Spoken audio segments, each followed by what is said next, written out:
lawsuit, the food truck owners. You know, Michelle Rock, who owns To Go Boys and Mama Rock's Dessert Truck. We have Aaron and there's Monica Cannon, who owns A&M's Red Food Truck. And then Harley Bruce is right here. He owns the Poor Piggy's Barbecue Truck. Those are the plaintiffs in the lawsuit. And so the way this is going to work is I'm going to just talk for a couple minutes about the Institute for Justice and the work we do. Then Johanna will give you more detail about the lawsuit that we already filed this morning. And after that, Michelle will talk for a minute as a food truck owner. When that's all done, we'll answer any questions you have, and we'll also be available for any one-on-one Q&As you want to do. The Institute for Justice is the national law firm for liberty.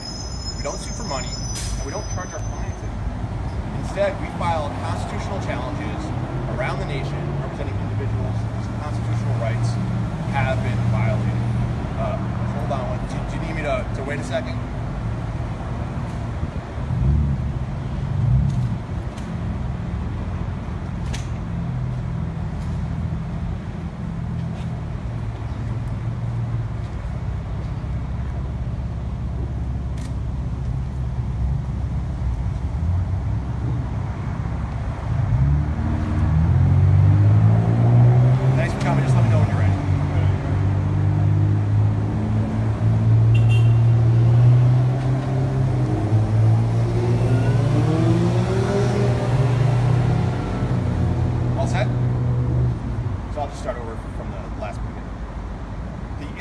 Justice is the national law firm for liberty.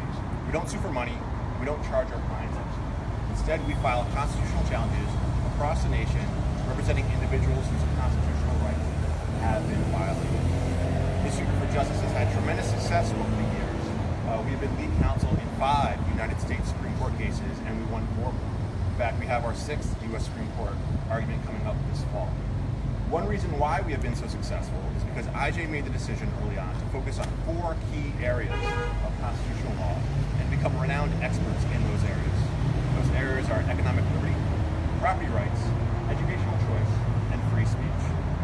Today we are here to talk about economic liberty, and particularly we are here to talk about the economic liberty rights of food truck owners. The government is not allowed to pick winners and losers in the marketplace. That choice belongs to customers. That also means that it is unconstitutional for the government to limit food choices to local brick and mortar restaurants. Unfortunately, that's exactly what Carolina Beach has done. Carolina Beach has turned the bridge to its island into a drawbridge it has pulled up on competition. And Carolina Beach has turned the bridge to its island into a drawbridge that it has pulled up on competition. That's not just wrong. It is unconstitutional. In fact, it violates several different provisions in the North Carolina Constitution, which is why we filed our lawsuit this morning. To tell you more, here's Johanna. Hi, good morning. My name is Johanna Talcott, and I'm also an attorney with the Institute for Justice. My name is spelled Johanna-Talcott. This morning, we filed a lawsuit in the New Hanover County Court on behalf of these food truck entrepreneurs against the town of Carolina Beach. The town of Carolina Beach is unconstitutionally prohibiting them from operating their trucks in the town simply because they don't already own restaurants there. But governments may not regulate some businesses out of town simply to protect others from competition. The North Carolina Constitution specifically prohibits this sort of economic protections. When the town began drafting its food truck ordinance, it sought input from local restaurants. And their biggest concern was competition, especially from outsider food trucks coming in to the town from areas like Wilmington and other neighboring towns. But again, the government is not permitted to pick economic winners and losers. The North Carolina Constitution protects their constitutional right to earn an honest living and compete for customers with their delicious food. The food truck entrepreneurs here, Harley, Michelle, Aaron, and Monica, they want to operate in Carolina Beach. Customers and property owners want them there. The only thing stopping them is the town of Carolina Beach and its unconstitutional prohibition on out-of-town food trucks. Now I'm very pleased to introduce Michelle Rock, Mama Rock, owner of Mama Rock's Desserts and To Go Boys. Hi, thanks everybody for coming. We really